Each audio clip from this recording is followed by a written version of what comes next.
তোমাদের মাথার উপরে সুবিস্তৃত আসমান আর পায়ের তলার এই বিশাল জমিন সৃষ্টি করেছেন যিনি, এই কোরআন নাজিল করেছেন তিনি। আবার সূরা ফুরকানের মধ্যে আল্লাহ বলেছেন, তাবারাকাল্লাযী নাযালাল ফুরকানা আলা আবদিহি লিয়াকুনা লিল আলামিনা নাযীরা। বরকতময় সেই সমহান সত্তা যিনি তার বান্দার উপরে ফুরকান তথা সত্য আর মিথ্যার পার্থক্যকারী হিসেবে এই কোরআন তার বান্দার উপর যিনি নাজিল করেছেন তিনি কে?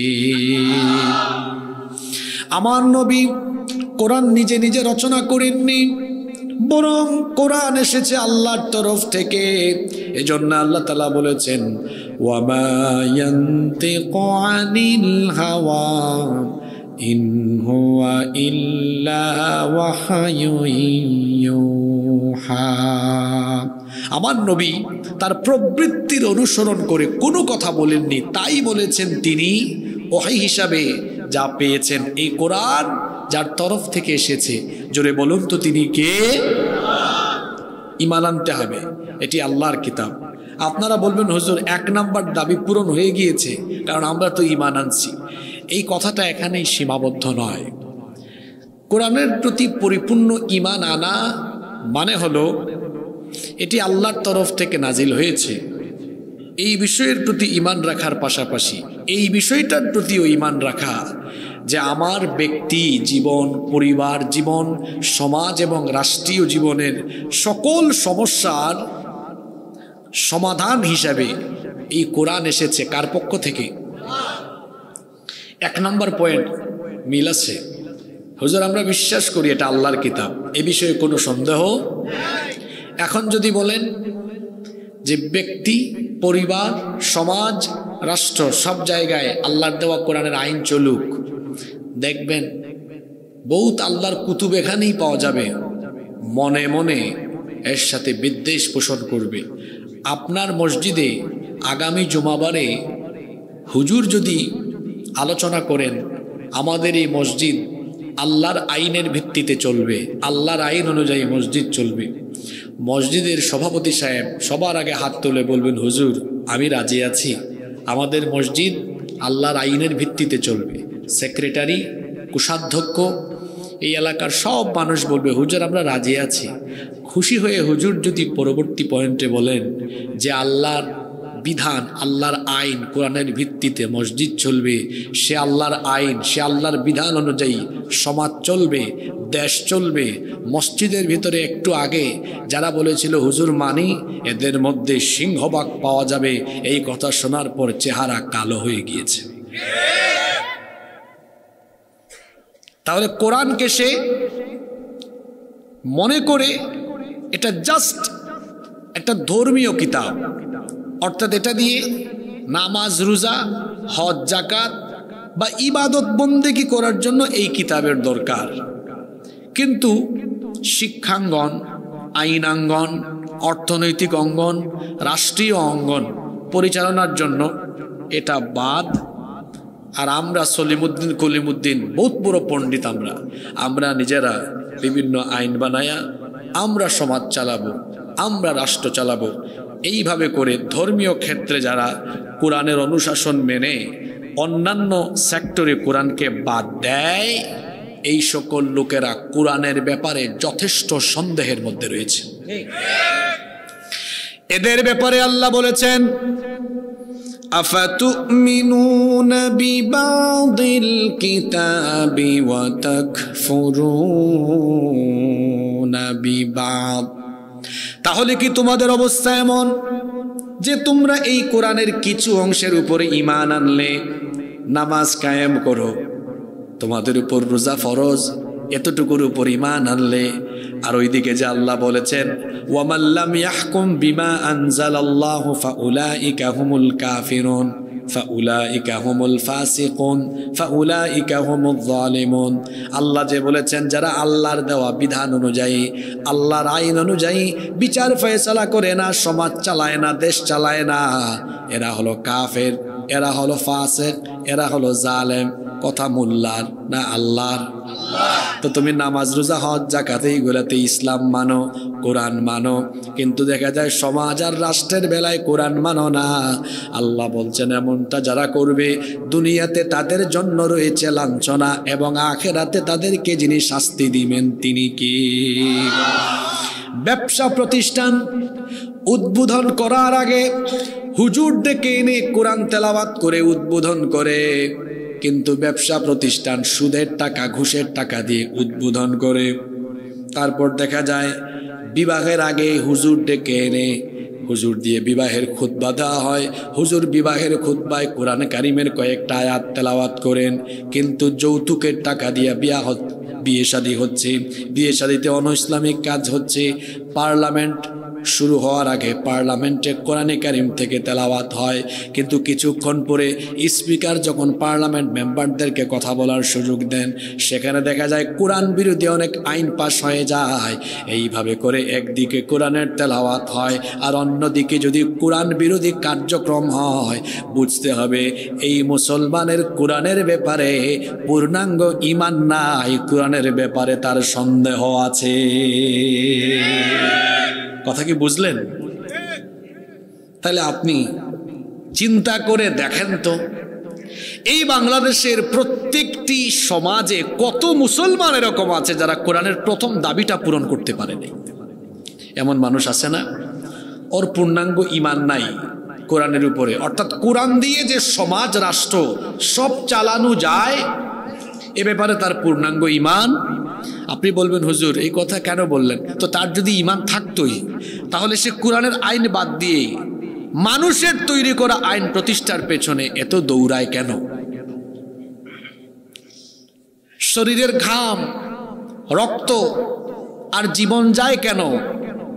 আসলে তার ঈমানই দুর্বলতা আছে, তার ঈমান এখনো খাঁটি হয়নি।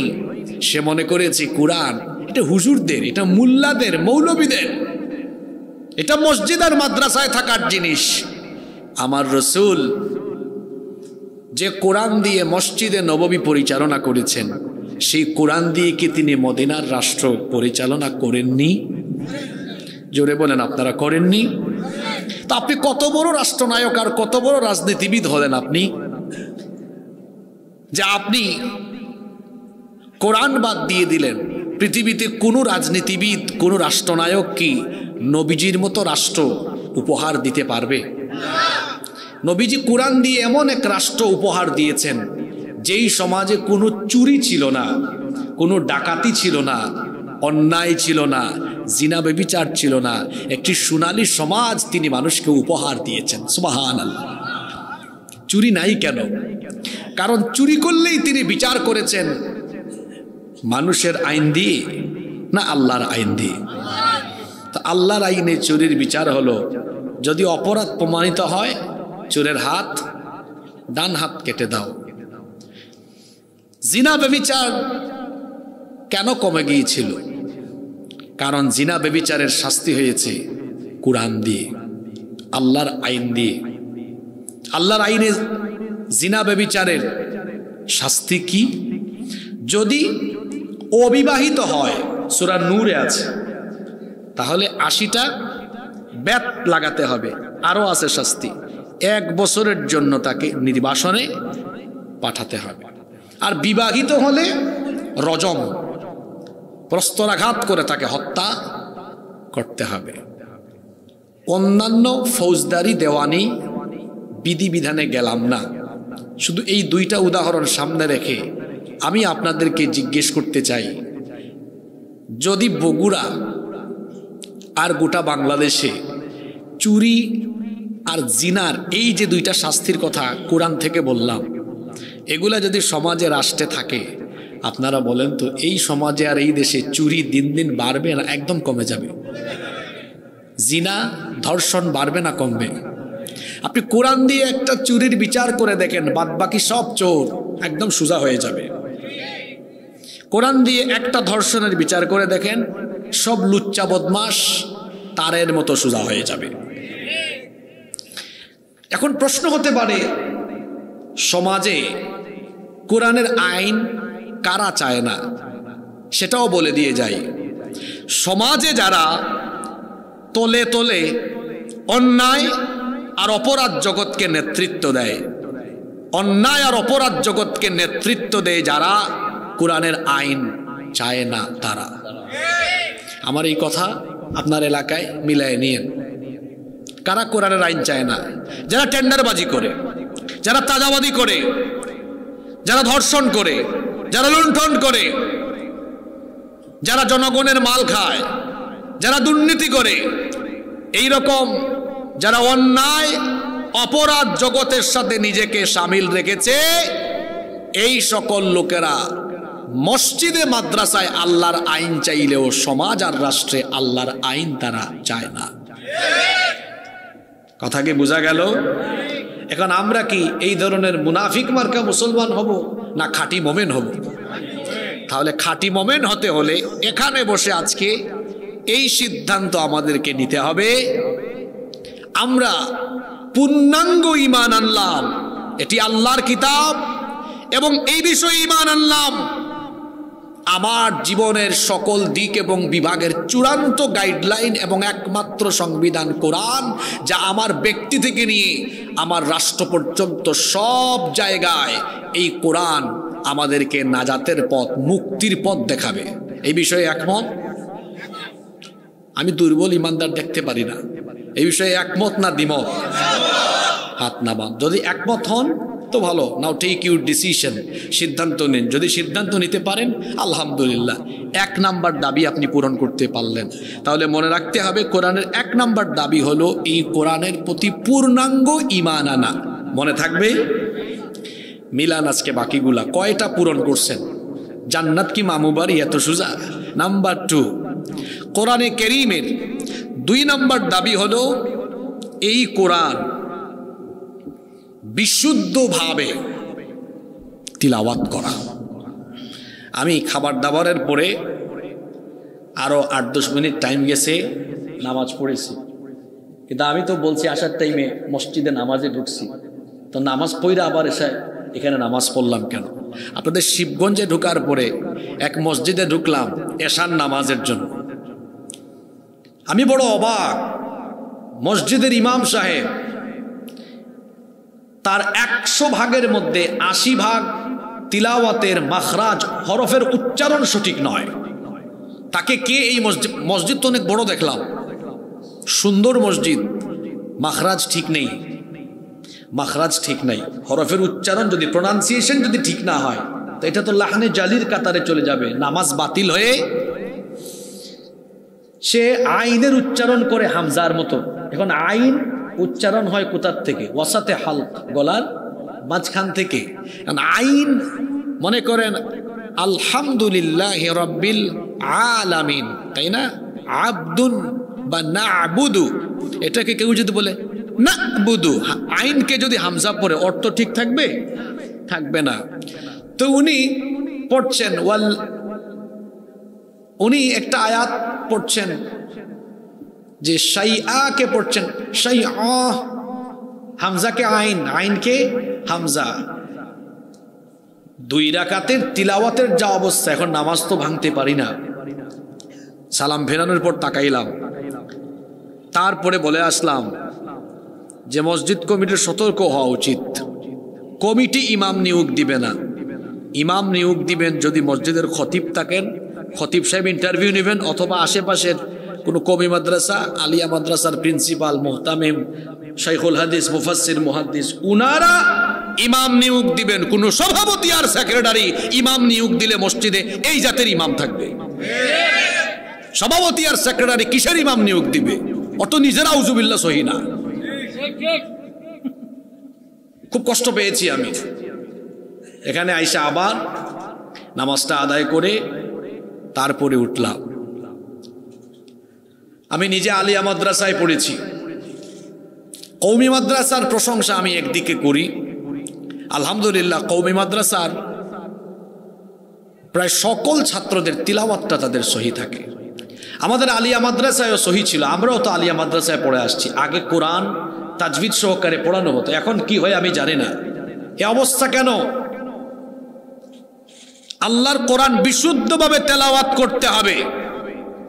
অনেকে আছেন ইসলামী আন্দোলন করেন, তেলাওয়াত সহি না। ইসলামী আন্দোলন করবেন পরে, কোরআন বিশুদ্ধ করে শিখবেন আগে।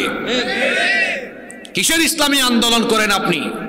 আপনার ইসলামী আন্দোলন মজবুত হবে। মান আকামাস সালাতা ফাকাদ আকামাদ-দ্বীন, যে নামাজ কায়েম করলো সে দিন কায়েম করলো। তো নামাজ কায়েম করবেন অশুদ্ধ তেলাওয়াত দিয়ে না শুদ্ধ তেলাওয়াত দিয়ে? বিশুদ্ধ কোরআন তেলাওয়াত নফল না ফরজ?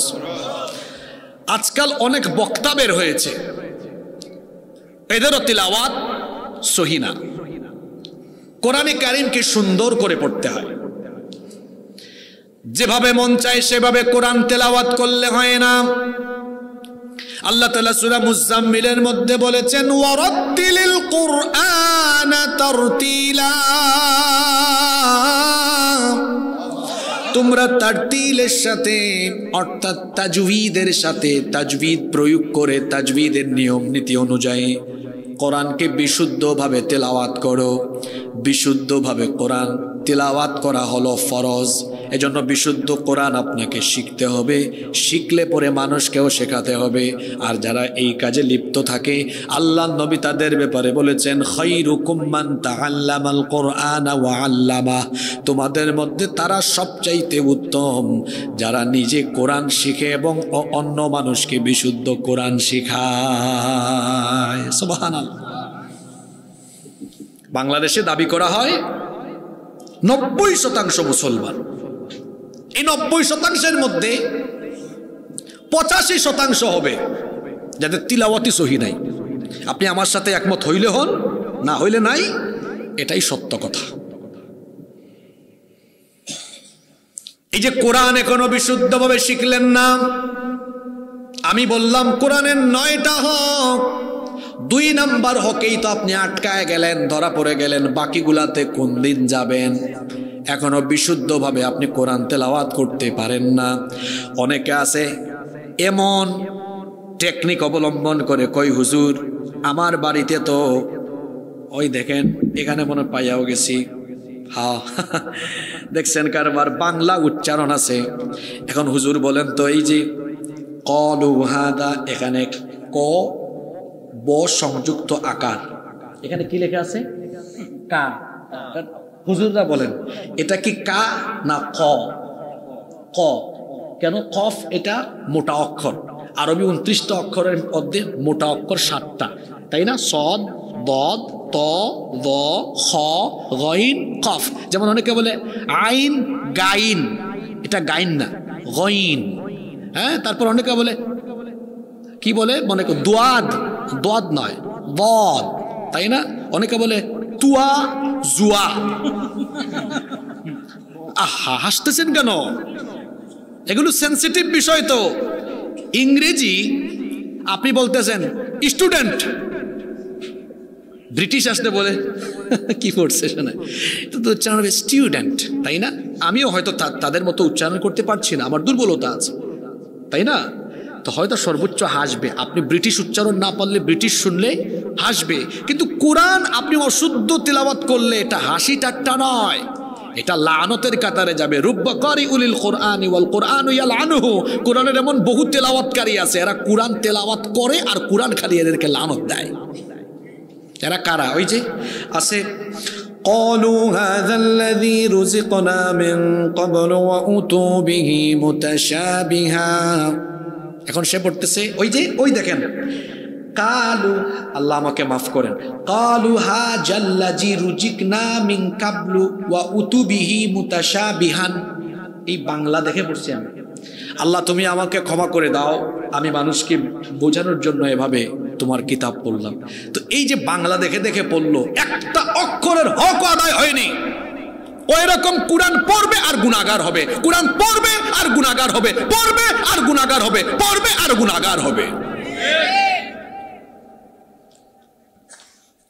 কোরআনের সাথে ফাইজলামি করার অধিকার কে দিয়েছে আপনাকে? এটা পড়তে হবে সুন্দরভাবে। এজন্যই তো যিনি ইসলাম কবুল করতেন নবীজি ওই সাহাবীকে বলতেন তুমি আগে কোরআন শিক্ষা করো। সুবহানাল্লাহ। একজন সাহাবী কোরআন পারেন না, বলতেন মনে করেন তিনি কোরআন বিশুদ্ধ করে পড়তে পারেন, উনি নতুন ইসলাম কবুল করলেন, আল্লাহ রসুল হাত ধরায় ওনাকে বলতেন যে তুমি উনাকে কোরআন শিখায়া দাও। সুবহানাল্লাহ। যিনি ইসলাম কবুল করতেন রসুল বলতেন কোরআন শিক্ষা করো।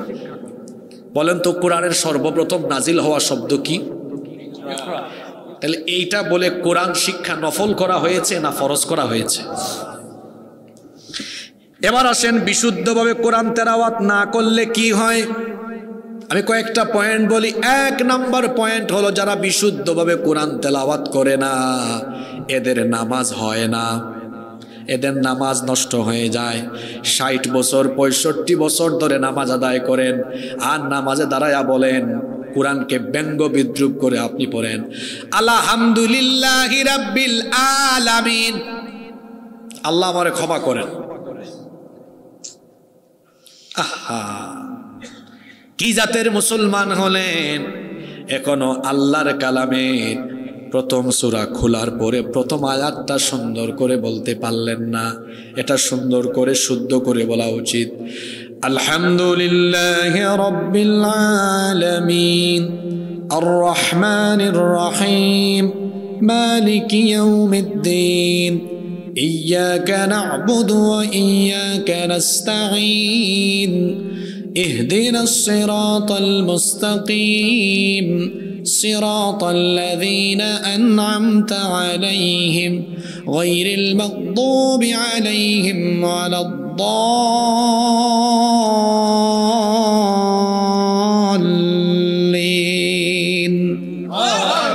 সুন্দর করে কোরআন তেলাওয়াত করতে হবে।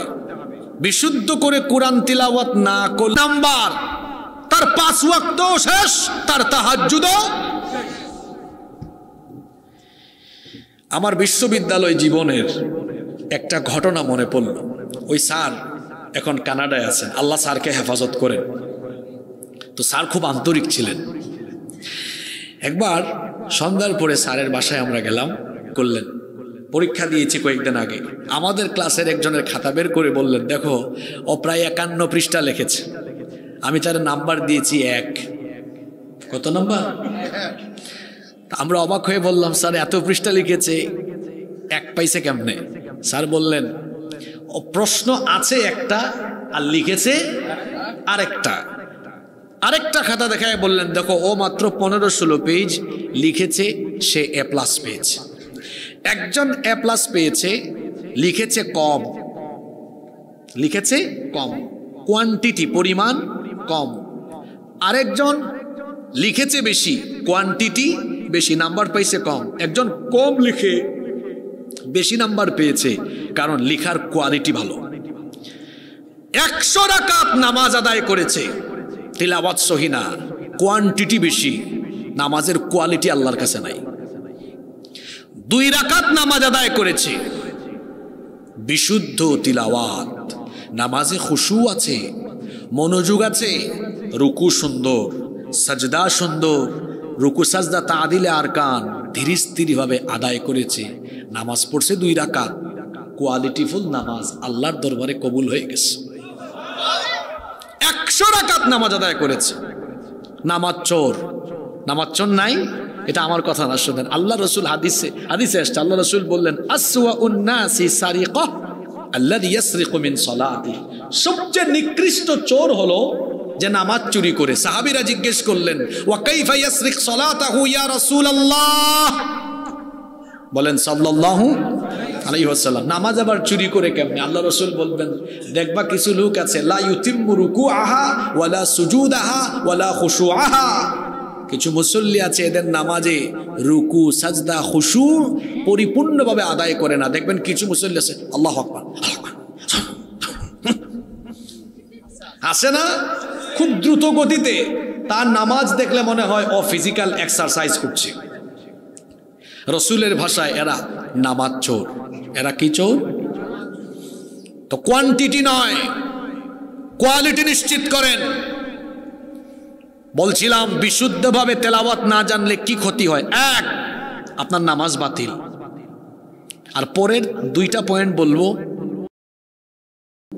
যদি আপনি হৃদয় দিয়ে আমার কথাগুলো, কোরআনের কথাগুলো শুনেন, তো আপনার কলিজাটা এখন কেঁপে উঠবে। বিশুদ্ধভাবে যদি কোরআন না শিখেন, রাসূলের শাফাত থেকে আপনি বঞ্চিত হবেন।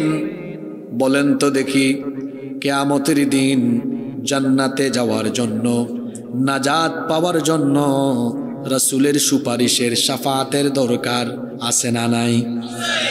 সেই সকল লোকেরা কিয়ামতের দিন রাসূলের শাফাত থেকে বঞ্চিত হবে যারা দুনিয়াতে থাকা অবস্থায় আল্লাহর কোরআন থেকে নিজেকে বঞ্চিত করেছে, যারা কোরআনে কারীম বিশুদ্ধভাবে শিখে নাই, কোরআনের রঙে রঙিন হয় নাই, যারা কোরআনকে পরিত্যাগ করেছে।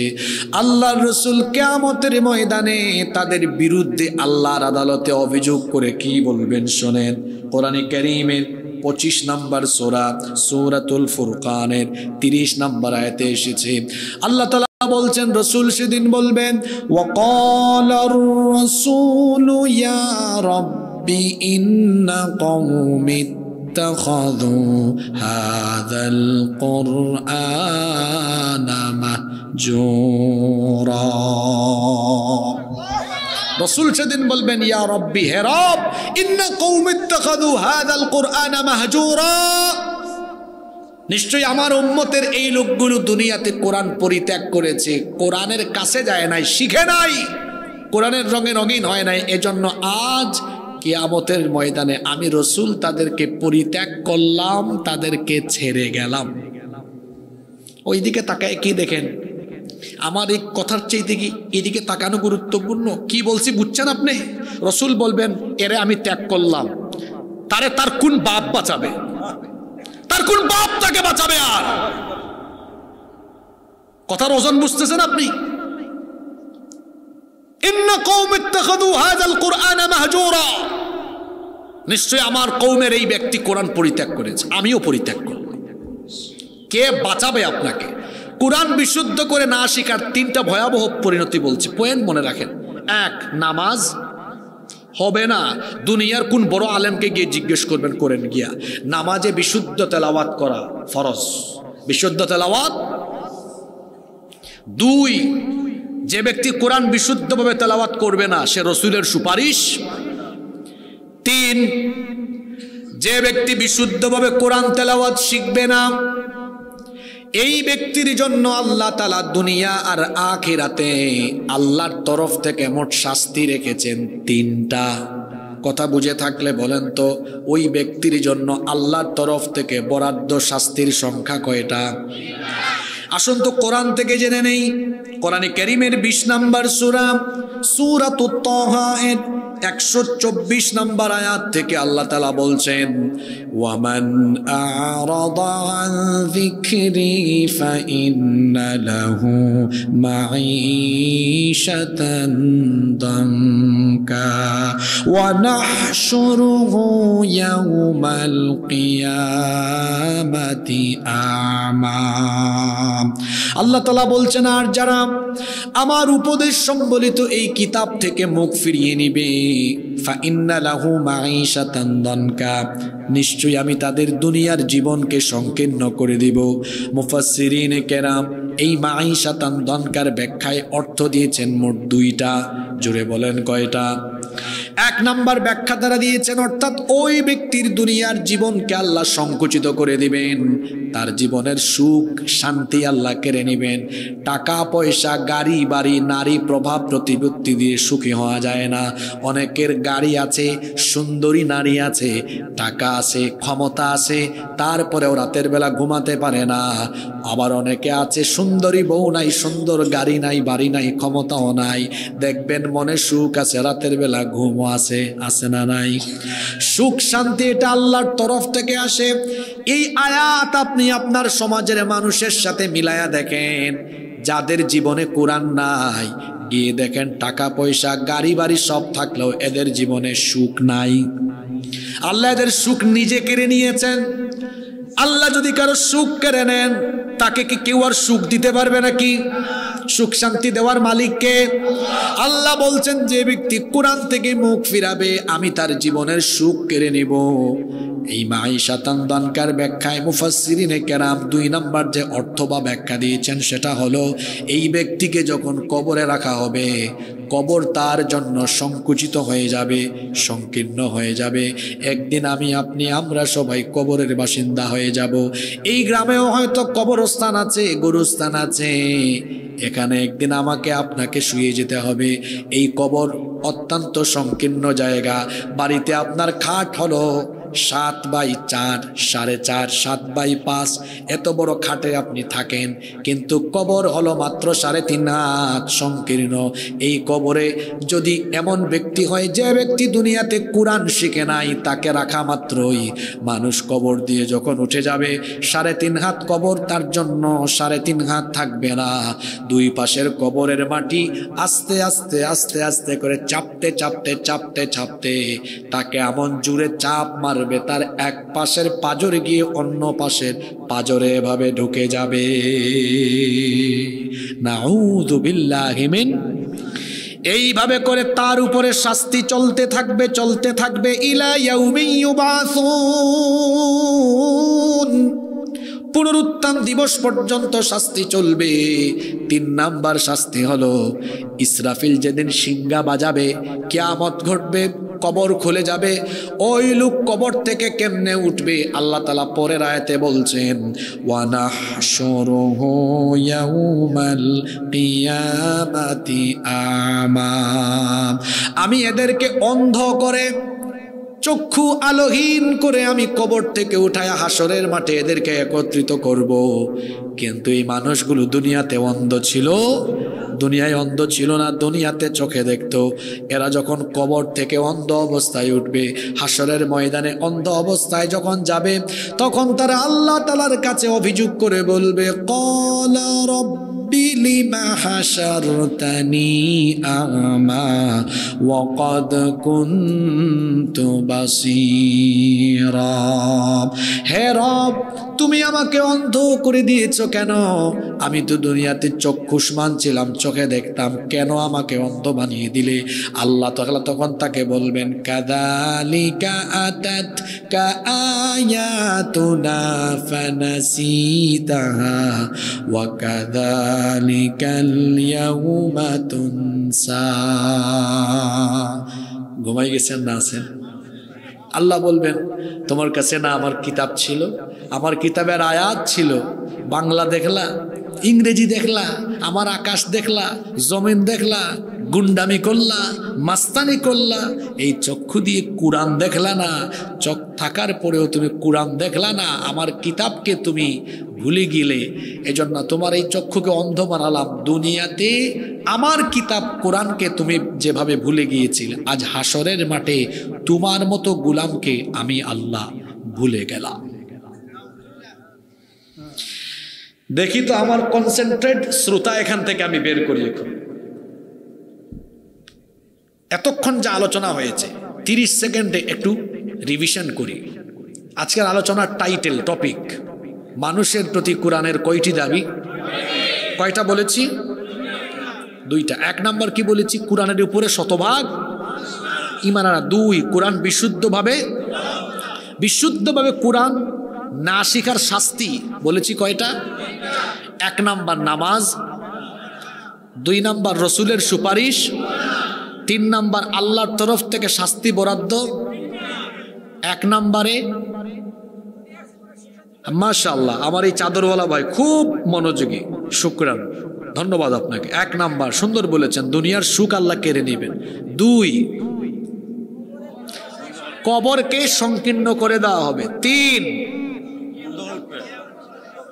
দেখছেন ওই যে ক্লাসের ভালো ছাত্র বাছাই করলাম আর দুর্বল ছাত্র বাছাই করলাম। বক্কর সক্কর 1 লক্ষ 2 লক্ষ শ্রোতার দরকার নাই, কাজের কাজই অ্যাক্টিভ 2-4 জন শ্রোতাই যথেষ্ট।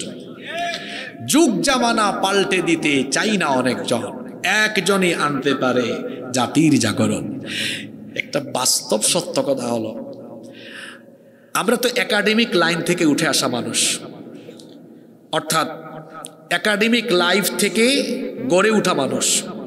ওই যে বাজারি বক্তাদের মতো বক্তা না। তো একাডেমিক লাইফ থেকে আসছি, তো কথা যখন বলি একাডেমিক ওয়েতে বলি, আর বলার সময় মানুষও বাছাই করে ফেলতে পারে। আর নিজেও পড়াই তো মাহফিলের বাইরে ছাত্রদেরকে পড়াই, তো বুঝতে পারি চেহারার দিকে তাকালে কার মনোযোগ আছে কার মনোযোগ নাই। যদি কেউ মনোযোগের সাথে ওয়াজ না শোনেন, বলবো ওয়াজ শোনা ফরজ না, এত কষ্ট করে আইসে না, কম্বল গায়ে দিয়ে আরাম করে ঘুমায়েন। আর যারা মনোযোগের সাথে আসবেন বেশ ভালো। আমি আমার ছাত্র জীবনে আমার এখনো মনে আছে, আমি 3 ঘন্টা 4 ঘন্টা হেঁটে হেঁটে মাহফিল শুনতে গিয়েছি। একবার আমার মনে আছে, আমি তখন ক্লাস 5-এ পড়তাম। মাহফিলে যাওয়ার পথে একটা নদী ছিল, কোমর পানি ছিল। তা আমার মা আমার বাবা জানলে যেতে দিবেন না। আমি এজন্য বলেছি আজকে মাহফিলে যাচ্ছি, পথঘাট শুনেছি ভালো, যাওয়ার সময় ব্যাগ একটা নিয়েছি। বলেন ব্যাগ নিচ্ছ কেন, তুমি তো চলে আসবা। যে না নিচ্ছি আর কি, এমনিতেই যাওয়ার পথে যদি বেশি ঠান্ডা লাগে তো পড়বো, এটা বলে নিয়েছি। আসলে ওখানে যেতে নৌকা পাবো না জানতাম।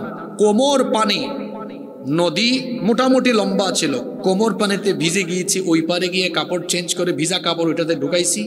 রাত 2টা পর্যন্ত মাহফিল শুনেছি। এখন আসার পথে আমরা 4-5 বন্ধু গেলাম, ভয় পাই সবাই, কেমনে যাব। পরে এই যে খড় আছে না, খড়ের মধ্যে ঘুমাইছি। ফজরের নামাজ পড়ে আবার গিয়েছি। আমার এখনো বহু মাহফিল আছে, আমি ওই হুজুরদের থেকে শুনেছি, এখনো মনে আছে হুজুর ওই দিন কি বলেছিলেন কথাগুলো। তা আমি যাচ্ছি এক জায়গায়, আমার সময় নষ্ট করবো কেন? আমি যেটা শুনবো মনোযোগের সাথে শুনবো। তবে হ্যাঁ, মাহফিল এমন কিছু কোয়ালিফাইড শ্রোতাও আছে যাদেরকে আলোচনার শেষে জিজ্ঞেস করলো, ওরা পয়েন্ট ওয়াইজ মোটামুটি বলতে পারে, আলহামদুলিল্লাহ। তো এইভাবে মাহফিল শুনতে যাবেন। কষ্ট পেয়েছেন আমার কথায়? সম্মানিত উপস্থিতি, আমার আব্বাজানরা, ওনারা যদি মাঝে মাঝে জবাব দিতে না পারেন আর আমার আপত্তি নেই, ওনারা আমার বাবার বয়সী মানুষ, বয়স হয়েছে তো। কিন্তু যুবক ভাইরা, আপনার তো এখনো ইয়াং, এই শীত আপনারে ধরলে হবে? দেখেন না আমি নিজে ব্লেজার খুলে ফেলছি। আর গাজওয়াতুল হিন্দ যে কোনো সময় হয়ে যেতে পারে, হিন্দুস্তানের সাথে একটা যুদ্ধ হবে। 1500 বছর আগে বলেছেন মুহাম্মদ, আমরা বলি সাল্লাল্লাহু। হাদিসটি নাসাইতে, তিরমিজি শরীফে বর্ণিত হয়েছে। বর্ণনাকারী সাহাবী হলেন সাউবান রাদিয়াল্লাহু আনহু। তিনি বলছেন, ইসাবাতান মিন উম্মতি আহরাজাহুমাল্লাহু মিনান নার। আমার উম্মতের 2টা দলকে আল্লাহ জাহান্নাম থেকে মুক্তি দিয়ে দিয়েছেন। এই 2 দলকে জাহান্নামের আগুন পুড়াবে না, এই 2 দলের জন্য আমার জান্নাত ওয়াজিব। সুবহানাল্লাহ। একদল হলো ইসাবাতুন তাগজুল হিন্দ, যারা হিন্দুস্তানের বিরুদ্ধে যুদ্ধ করবে, তাদের জন্য জাহান্নামের আগুন হারাম করে দিয়েছেন কে? আরেক দল হলো ইসাবাতুন তাকুনু মা ঈসা ইবনে মারইয়াম আলাইহিস সালাম, যারা ঈসা আলাইহিস সালামের সাথে থাকবে। একজন নবীর এখনো ইন্তেকাল হয়নি, সেই নবীর নাম কি? ঈসা আলাইহিস সালাম। যদিও খ্রিস্টানরা দাবি করে তারা ঈসা আলাইহিস সালামকে শুলে চড়িয়ে হত্যা করেছে, কিন্তু তারা যাকে শুলে চড়িয়ে হত্যা করেছে তিনি ঈসা ছিলেন না, তিনি ছিলেন মিস্টার মিসা। অর্থাৎ যারা ওই ঘরে ঢুকেছিল তাদেরই মধ্যে একজনকে আল্লাহ ঈসা নবীর সুরত দিয়েছিলেন। আল্লাহ কি পারেন না? আর ঈসা নবীকে আল্লাহ আসমানে উঠায় নিয়েছেন 2 কারণে। 1 নাম্বার, তার নবীকে আল্লাহ হেফাজত করেছেন। 2 নাম্বার কারণ, তিনি দোয়া করেছেন, আল্লাহ নবী বানাইছো ঠিক আছে, কিন্তু আরেকটা দাবি আছে, অবশ্যই আমাকে আমার পরে যে আখেরি নবী আসবেন সেই নবীর উম্মত বানাতে হবে। সুবহানাল্লাহ। আল্লাহ বললেন, যাও, ফরিয়াদ কবুল করলাম, তোমার মরণ দিব না, আমার কাছে উঠায় রাখবো। শেষ জামানা ইমাম মাহদির আগমনের পরে যখন দাজ্জাল আসবে, দাজ্জালকে হত্যার জন্য ঈসা আলাইহিস সালামকে আবার দুনিয়াতে পাঠাবেন কি? তখন ঈসা আলাইহিস সালামের সৈন্য সাথী যারা হবে, আল্লাহ বলেছেন আমি তাদের জন্য জাহান্নাম হারাম করে দিব।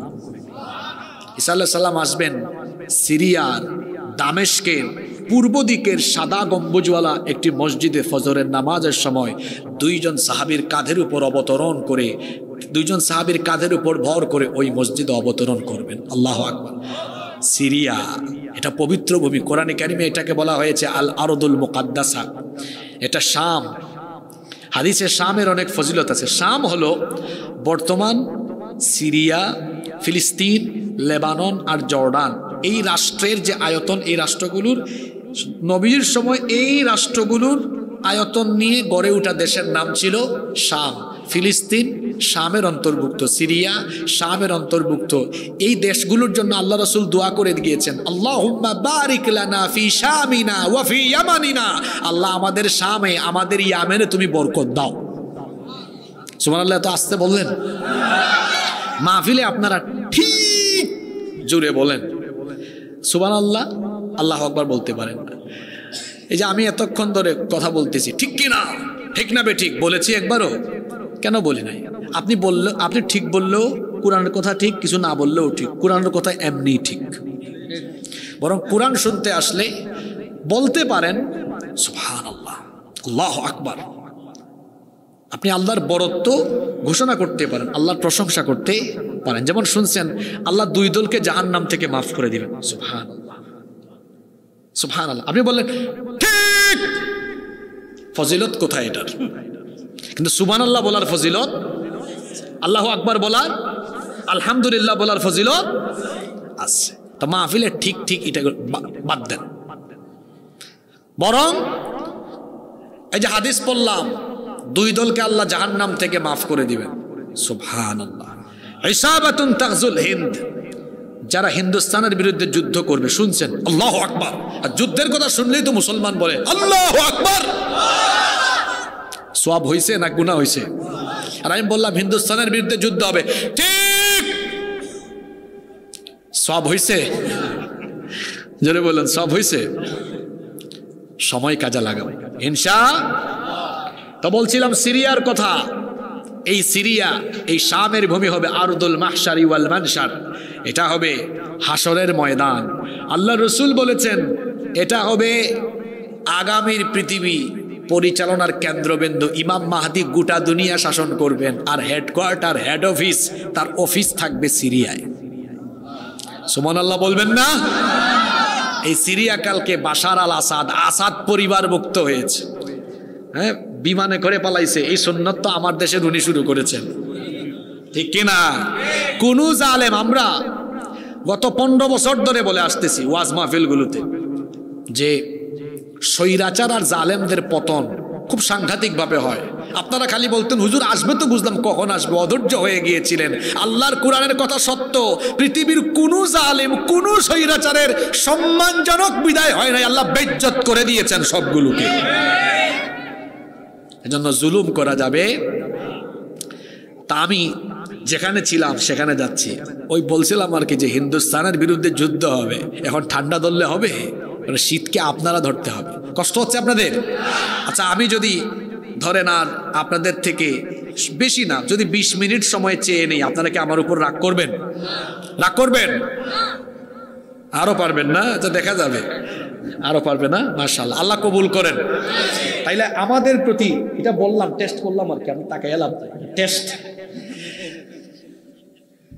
তারপরে যদি দেখি আপনাদের মনোযোগ ভালো তো সময় বাড়বে, যদি মনোযোগ কম দেখি আমিও কমাই দেবো আর কি। অবস্থা বুঝে ব্যবস্থা হবে ইনশাআল্লাহ। তাহলে আমার ভাইয়েরা, আমি আপনাদের পা ধরে অনুরোধ করে যাচ্ছি, আমার মা বোন, আজকে মহিলা প্যান্ডেল আছে, আমি মা বোনদের পা ধরে অনুরোধ করছি, আপনাদেরকে অনুরোধ করছি, দয়া করে কোরআন শিখুন।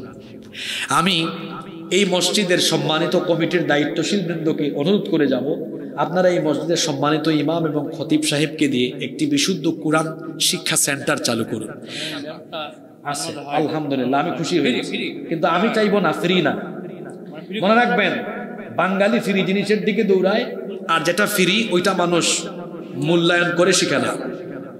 আপনারা মাসে 1000 টাকা ফিস নেবেন, কমপক্ষে 1000 টাকা। ওমা, কোরআন শিখবে 1000 টাকা দিবে না, তার ছেলে মেয়ে ইংরেজি শিখবে 5000 টাকা দিলে। আমি শেষ করি আব্বাজান। আচ্ছা বলেন আব্বাজান, এই যে ইংরেজি, গণিত, ফিজিক্স, কেমিস্ট্রি, ম্যাথমেটিক্স, এই বইগুলার দাম বেশি, সম্মান বেশি, মর্যাদা বেশি না কোরআনের বেশি?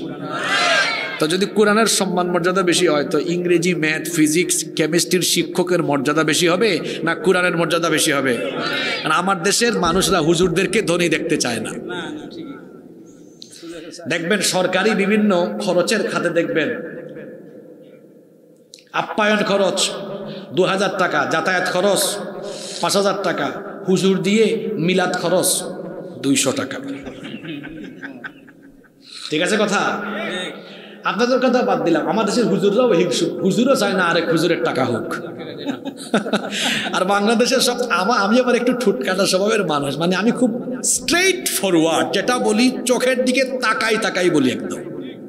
আমার দেশে হিংসুকের জাত হলো সবচেয়ে বেশি হিংসুক হুজুর জাতি, এবং এরা এত হিংসুক, আপনি আওয়ামী লীগ আর বিএনপির মানুষকে আগামীকাল সকালে এক টেবিলে চেষ্টা করলে বসাইতে পারবেন, কিন্তু দুই দলের হুজুরকে পাল্লায় ব্যাং যেমন একসাথে রাখা কঠিন, হুজুরদেরকে এক টেবিলে বসানো তেমন কঠিন। কষ্ট পেয়েছেন আমার কথা, তাই না? এটা কেন জানেন?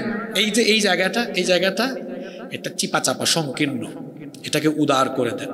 সবাইকে ভালোবাসতে শিখুন।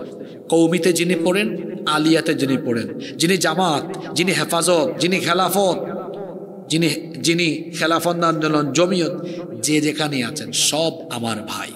সুবহানাল্লাহ, সব আমার। এটাকে বড় করে দেন, দিলটাকে বড় করেন, তাহলেই আমরা একত্রিত হতে পারবো ইনশাআল্লাহ। কই জেলখানায় তো সাইদি সাহেবকেও রাখলো, আমির হামজাকেও রাখলো, মাওলানা মামুনুল হক সাহেবকেও রাখলো, নাকি বলছে না আপনি কমি আর আপনি থাকেন জেলখানায়। কিন্তু কৌমি, আলিয়া, হেফাজত, জামাত সবগুলারে একসাথে রাখে নাই? ফেরাউনের দল কি একসাথে রাখে নাই?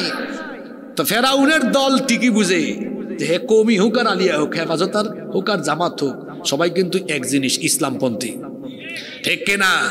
ওদের ভাষায় এরা মৌলবাদী, এরা জঙ্গিবাদী। আমাদের দুশ্মনরা আমাদেরকে ঠিকই আইডেন্টিফাই করে, কিন্তু দুঃখ হলো আমরা তাদেরকে চিনতে পারলাম না। আল্লাহ আমাদেরকে বুঝার তৌফিক দেন। আমি অনুরোধ করে যাব, আপনারা নিয়মিত একটা কোরআন শিক্ষা সেন্টার চালু করবেন, আর ফ্রি না, 1000 টাকা করে ফিস। হ্যাঁ, যার সমস্যা আছে তার থেকেও নেবেন, বলবেন তুমি 500 টাকা দাও। আরো সমস্যা আছে 100 টাকা দাও। আচ্ছা, যার আর্থিক সমস্যা আছে সে কি শিখবে না? সে শিখবে, অবশ্যই শিখবে, কিন্তু তাকে কিছু না কিছু দিতে হবে। কেন? তাইলে তার মূল্য থাকবে। দেখবেন যারা মেডিকেল সায়েন্সে পড়ে, আচ্ছা এখানে ছাত্ররা আছেন না, বলেন সায়েন্সের স্টুডেন্টরা বেশি পড়ে না আর্টসের স্টুডেন্টরা বেশি পড়ে? সায়েন্সে খরচ বেশি না আর্টসে খরচ বেশি?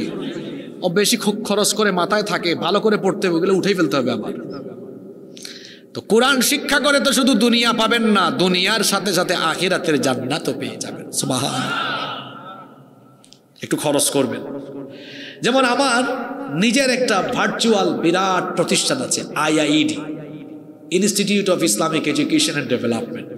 সেখানে জেনারেল ব্যাকগ্রাউন্ডের এদের জন্য দিন শিক্ষার বিভিন্ন ধরনের শর্ট টাইম এবং লং টাইমের কোর্স আছে, ডিপ্লোমাও আছে, diploma in Islamic studies course আছে। সেখানে প্রায় 26টা কোর্সের সাবজেক্টের সমন্বয়ে একটা ডিপ্লোমা কোর্স, যেটাকে আমরা বলি আলিমিয়া কোর্স, আলেম বা আলেমা কোর্স। তো সেটার অনলাইন প্ল্যাটফর্মে আমাদের ক্লাস চলে, সেখানে অনেক ফি দিয়ে পড়াশোনা করতে হয়। আবার যারা আর্থিকভাবে সমস্যাগ্রস্ত তারেও আমরা ছাড় দিই না, আমি বলি আপনার সামর্থ্য অনুযায়ী দিবেন, দিয়ে পড়তে হবে, তখন পড়ার মূল্যায়ন থাকে। আমি এটা অভিজ্ঞতা নিয়ে বলতেছি, আমি একবার 1000 জনকে ফ্রি দিয়েছিলাম। কয় হাজার জনকে? 1000 জনকে। এটা আপনারা অনেক দূরে, তো এই যে হুজুর আমার পাশে আছেন, দেখি 1000 থেকে কমতে কমতে এখন কইমা কত হয়েছে আপনাদেরকে দেখাই। মানে আপনাদেরকে একেবারে বাস্তব জিনিসটা আজকে দেখায়া যায়। কত দেখেন তো ভাই? 646 মেম্বার ছিল, কিন্তু 1000। সব কি টাকা না ফ্রি? সব ফ্রি।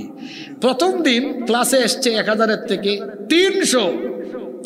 এক সপ্তাহ পরে ক্লাসে পাওয়া গেছে 10 জন। কয়জন? আর যারা ফি দিয়ে পড়ে, প্রত্যেকটা সেকশনে 18 জন থাকে। 18 শুরুর দিন থাকে, সার্টিফিকেট পাওয়ার দিনও 18 জন থাকে। আপনি কি মনে করছেন আমি যে কথাগুলো বলছি এগুলো পরীক্ষা না করে বলেছি?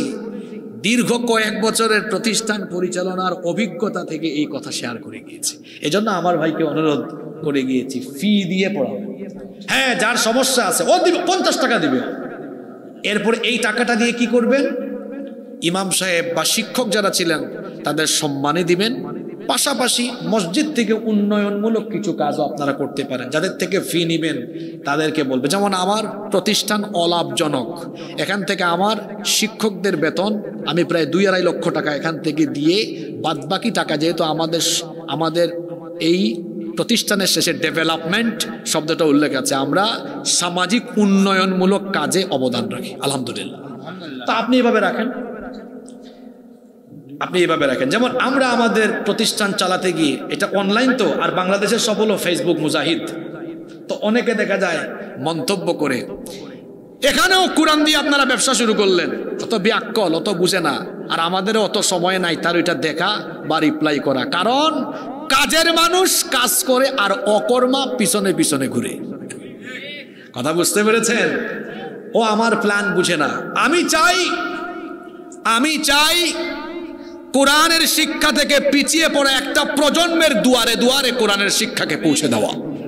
ও এটা বুঝে না, ওর মাথায় এটা নাই। আমি অনুরোধ করে গেলাম এই এলাকায় যেন একটা কোরআন প্রশিক্ষণ কেন্দ্র চালু করা আসে, ইনশাআল্লাহ কবুল করে। কষ্ট হচ্ছে আপনাদের, তাই না? পরবর্তী পয়েন্টগুলো অনেক সুন্দর, আপনারা সময় দিবেন আমাকে। নাম্বার 3, আমাদের 3 নাম্বার দাবি হলো, আমরা বিশুদ্ধ করে কোরআন শিখে ফেললাম, এরপরে দায়িত্ব হলো বেশি বেশি কোরআন তিলাওয়াত করা এবং কোরআন শোনা। সুবহানাল্লাহ। আপনার মন খারাপ হয়ে গিয়েছে, ঋণের টেনশন, বিভিন্ন দুশ্চিন্তা, পরিবারের টেনশন, চাকরির টেনশন, ইনকামের টেনশন, কত ধরনের টেনশন। বিশ্বাস করেন, প্রতিদিন যদি আপনারা কোরআন তেলাওয়াতের আমল করতে পারেন, দেখবেন হৃদয়ে আল্লাহর তরফ থেকে এক ধরনের প্রশান্তি নেমে এসেছে। সব জিনিস কম থাকলেও দেখবেন হৃদয়ের মধ্যে শান্তি আছে, কারণ শান্তি দেওয়ার মালিক যিনি। গলার আওয়াজ বড় করে সবাই বলেন, তিনি কি? ওয়াইদা তুলিয়াত আলাইহিম আয়াতুহু যাদাতহুম ঈমানা। কোরআনের তেলাওয়াত করা হলে পরে মানুষের ঈমান বাড়ে, এটা মোল্লার কথা নয়। কথাটা কার? আপনার ঈমান তরতাজা হবে, ব্যাটারিটা লোডেড হবে, ব্যাটারি ফুলফিল হবে, ব্যাটারি ফিউজ হবে না। ঘরে বাড়িতে বেশি কোরআন তেলাওয়াত করবেন। আল্লাহর নবী বলেছেন, লা তাজালু বুয়ুতাকুম মাকাবির, তোমরা তোমাদের ঘরকে কবর বানিয়ে ফেলো না, ঘরের ভেতরে কোরআনে কারীম তেলাওয়াত করো। ইন্নাল বাইতাল্লাযী তুকরাউ ফীহি সূরাতুল বাকারা ইয়ানফিরুশ শাইতানু মিনাল বাইত। আল্লাহর নবী বলেছেন, যে ঘরের মধ্যে সূরা বাকারা তেলাওয়াত হয় ওই ঘরের মধ্যে শয়তান থাকতে পারে না। কোরআনের তেলাওয়াত শুনে ঘর থেকে শয়তান পালিয়ে যায়। তাহলে হাদিস থেকে বোঝা গেল, যার বাড়িতে কোরআনের তেলাওয়াত যত বেশি, ওই বাড়িতে আল্লাহর রহমত আর বরকত কম না বেশি? যার বাড়িতে কোরআনের তেলাওয়াত কম, ওই বাড়িতে শয়তানের আড্ডাখানা, শয়তানের তামাশা কম না বেশি? তা আমরা আমাদের বাড়িতে রহমত আর বরকত চাই কি চাই না? এই জন্য প্রতিদিন বাড়িতে আমরা কোরআন পড়ব। ইনশাআল্লাহ পড়বেন নাকি এমনি এমনি বললেন? সবাই পড়তে পারবেন তো? আল্লাহ সবাইকে তৌফিক দেন। তারপরে 4 নাম্বার দাবি হলো, কোরআন আপনি শিখলেন, শিখার পরে আপনি অন্যকে কোরআন শেখাবেন। বিশেষ করে আপনার অধীনস্থ যারা আছে তাদেরকে কোরআন শেখানো, এটা আপনার দায়িত্ব। যেমন আপনার স্ত্রী কোরআন না জানলে তাকে আপনি কোরআন শেখানোর ব্যবস্থা করবেন। আপনার সন্তান, আপনার ছেলে মেয়েকে কোরআনের শিক্ষা দেওয়া, এটা বাবা হিসাবে, মা হিসাবে আপনার দায়িত্ব। আহারে, আমরা অনেক পিতামাতা আছি এই জায়গায় ব্যর্থতার পরিচয় দেই। আমরা আমাদের সন্তানদেরকে ইংলিশ মিডিয়ামে পড়াই, অসুবিধা নাই, ইংলিশ মিডিয়ামে বাচ্চাদেরকে পড়ানো দরকার, আমি আপত্তি করি না। ভালো স্কুলে, ভালো মাদ্রাসায় পড়ায়, কোনো অসুবিধা নাই। কিন্তু সবার আগে বাচ্চাকে আপনি কোরআন শেখাবেন। অ আ ক খ ABCD বাচ্চা শিখবে, পরে আপনার বাচ্চাকে আলিফ বা তা সা শিখাতে হবে সবার আগে। সন্তানকে কোরআন শিখান। চোখের সামনে যদি আপনার সন্তান সুন্দর তিলাওয়াত করে, আপনি বাড়িতে ঢুকলেন আর শুনলেন 6 বছরের ছেলে, 7-8 বছরের ছেলে মেয়ে, আপনি বাড়িতে ঢুকে শুনলেন তার রুমে তেলাওয়াত করছে, বিসমিল্লাহির রহমানির রহিম, ইয়াসিন ওয়াল কুরআনিল হাকীম, ইন্নাকা লামিনাল মুরসালিন আলা সিরাতিম মুস্তাকিম, তানজিলাল আজিজির রহিম, লিতুনযিরা কওমান মা উনযিরা আবাউহুম ফাহুম গাফিলুন। বাড়িতে শুনছেন আর ছেলে পড়ছে, মেয়ে পড়ছে, বলেন একটু ভেবে চিন্তে বলেন কেমন লাগবে? হ্যাঁ, কেমন লাগবে? কেমন লাগবে? আল্লাহর কসম আপনার কলিজাটা ঠান্ডা হয়ে যাবে। আমার একটা মেয়ে আছে, খুব ছোট্ট, 9 মাস। তো কালকে বাসা থেকে ভিডিও পাঠিয়েছে, ও আল্লাহ আল্লাহ জপতে পারে, এটা পড়ছে। তো ও 3-4 বার এটা পড়ছে। আমি বাপ হিসাবে শোনার পরে আমি যে কি খুশি হয়েছি এটা আপনাদেরকে কোনো কিছু দিয়ে বুঝাইতেও পারবো না। তা আমি চিন্তা করলাম যে আমার বাচ্চার আল্লাহ আল্লাহ শব্দ শুনে যদি আমার এত মজা লাগে, তাহলে এই বাচ্চা যদি হাফেজ হয়, যদি আলেম হয়, তার মা বাবার কত আনন্দ লাগবে। সুবহানাল্লাহ। আপনারা কি চান না আপনাদের ছেলে মেয়েগুলো এমন হোক? আচ্ছা বাবা বলেন তো, আপনার ছেলে আগামী রমজান মাসে তারাবিতে ইমাম দাঁড়িয়েছে, প্রথম দিন শুরু করেছে আলিফ লাম মিম যালিকাল কিতাবু লা রাইবা ফীহি হুদাল লিল মুত্তাকিন, আর শেষ তারাবিতে গিয়ে বলেছে আল্লাযী ইউওয়াসওয়িসু ফী সুদুরিন নাসি মিনাল জিন্নাতি ওয়ান নাস। সারা মাসে কুরআন তেলাওয়াত করেছে, মানুষকে কুরআন শুনে আছে, আর সেই মসজিদে ছেলের পেছনে আপনি মুক্তাদি হয়ে ছেলের কাছ থেকে কুরআন পুরোটা শুনেছেন।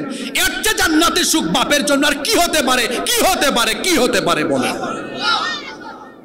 আপনার ছেলে আপনাকে 100 কোটি টাকা উপার্জন করে হাতে দিলেও এত আনন্দ লাগবে না সে যদি আপনার এরকম কুরআন শোনাইতে পারে যতটা আনন্দ লাগবে। এরকম সন্তানগুলো হোক, আপনারা চান না? আপনার প্রতি কোরআনের 4 নম্বর দাবি হলো আপনার অধীনস্থদেরকে কোরআন আপনি শিক্ষা দিবেন, না দিলে আপনি দায়ী। এই বাচ্চা কিয়ামতে বলবে, আমার দিকে তাকান, এই বাচ্চা বলবে আল্লাহ আমার বাপ আমাকে ইংরেজি শিখিয়েছে, বাংলা শিখিয়েছে, কোরআন শিখায় নাই, আমার বাপকে আমার সামনে আনেন। আল্লাহ বলবেন তোমার বাপ মাকে আজকে তুমি কি করবে? বলবে আমি শুধু অপমান নয়, চূড়ান্ত অপমান করব। নাজআলহুমা তাহতা আকদামিনা লিয়াকুনা মিনাল আসফালিন, আমি আমার বাপ মায়ের বুকের উপরে উঠে তাদের বুকের উপরে পাড়া দিয়ে পদদলিত করে জাহান্নামে যাব। চিন্তা করুন তো, বাপ হিসাবে মা হিসাবে কতটা ব্যর্থ আপনি যদি বাচ্চাকে কোরআন শিখাতে না পারেন। যদি বাচ্চাকে কোরআন না শিখাতে পারেন, আপনার ছেলে আর মেয়ে এইভাবে আপনাকে অভিযুক্ত করবে, দায়ী করে আল্লাহর আদালতে মামলা করে আটকায় দিবে। আর যদি আপনি বাচ্চাটারে কোরআন শিখায় যেতে পারেন, আলেম বানায় যেতে পারেন, আপনি কিয়ামতের দিন আটকে যাবেন।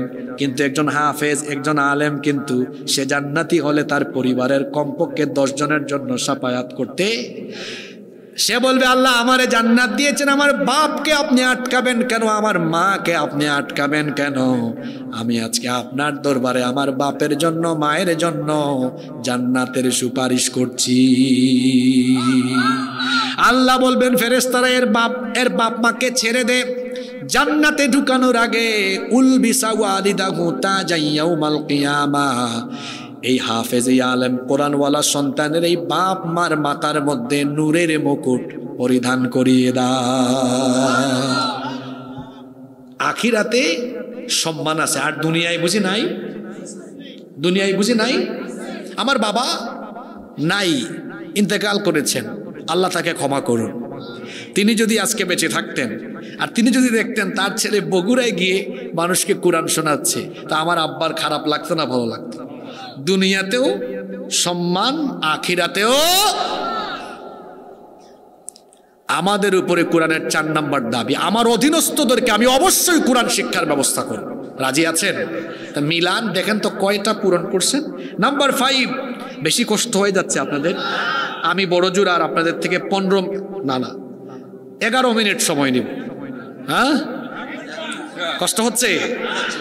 বগুড়ার দই যেমন মজা, আজকে খাওয়াইছেন আপনারা, বগুড়ার দই যেমন মজা, বগুড়ার শ্রোতাও তেমন মজা। আমি গত 7-8 বছর ধরে বগুড়াতে যতবার আসছি কথা বলছি, কোনোদিন আমার খারাপ লাগে নাই। বগুড়ার মানুষ ধরলে ছাড়ে না, আলহামদুলিল্লাহ। আল্লাহ ভালোবাসা কবুল করেন। 5 নম্বর দাবি হলো যতটুকু পারেন আপনি কোরআন যথাসাধ্য মুখস্থ করবেন। সবাইকে হাফেজ হতে হবে বিষয়টা এমন নয়। যেমন আরব দেশগুলোতে এমন আছে, তারা তাদের কারিকুলামে কোরআনের কিছু অংশ, নির্ধারিত অংশ হিফজ করা বাধ্যতামূলক করেছে। আমার দিকে তাকান তো বাবারা, ভাইয়েরা, যদি আমার দেশের শিক্ষা এমন হতো, এমন হলে কেমন হতো একটু শুনেন। এই যে স্কুল কলেজ মাদ্রাসা না থেকে যদি একমুখী শিক্ষা হতো, কিরকম? আমার দেশের শিক্ষা প্রতিষ্ঠানে ইংরেজি, বাংলা, সমাজ বিজ্ঞান, অর্থনীতি, পৌরনীতি, আইসিটি সব থাকবে। তার সাথে প্রত্যেক ক্লাসে কোরআন থাকবে, হাদিস থাকবে, ফিকহ থাকবে, আরবি থাকবে, এর সাথে কোরআনের একটা সিলেবাস। আমার দিকে থাকান, প্লে নার্সারি বাদ দিলাম, ওদেরকে আমরা দিন আদব কায়দা শিখালাম, আদব কায়দা শিখালাম। মানুষকে দেখলে সালাম দিতে হয়, তারপরে ভাত খাওয়ার সময় বিসমিল্লাহি আলা বারকাতিল্লাহ, ঘর থেকে বেরোলে বিসমিল্লাহ, বিসমিল্লাহি তাওয়াক্কালতু আলাল্লাহ পড়তে হয়। আদব কায়দা দোয়া দুরূদ শিখালেন।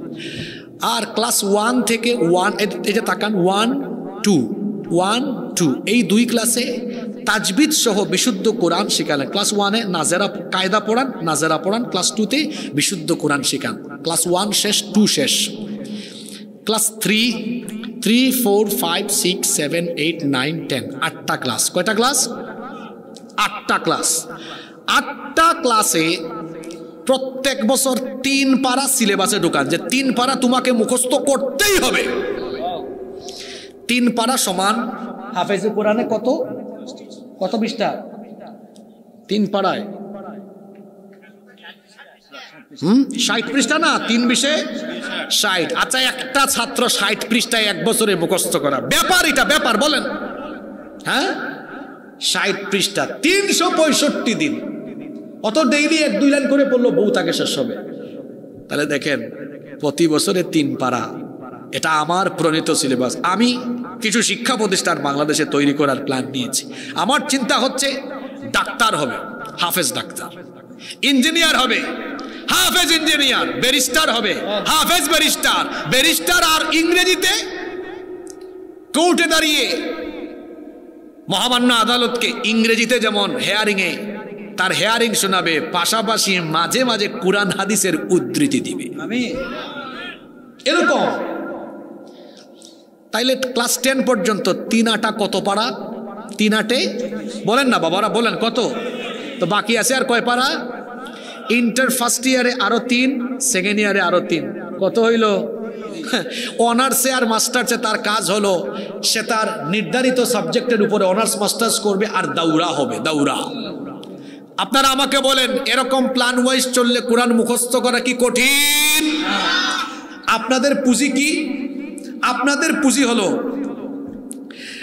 পুঁজি হলো আলাম তারা কাইফা ফাআলা রাব্বুকা বিআসহাবিল ফিল, এই সূরা থেকে কুল আউযু বিরাব্বিন নাস, এই 10টা, এর বাইরে আর কিছু।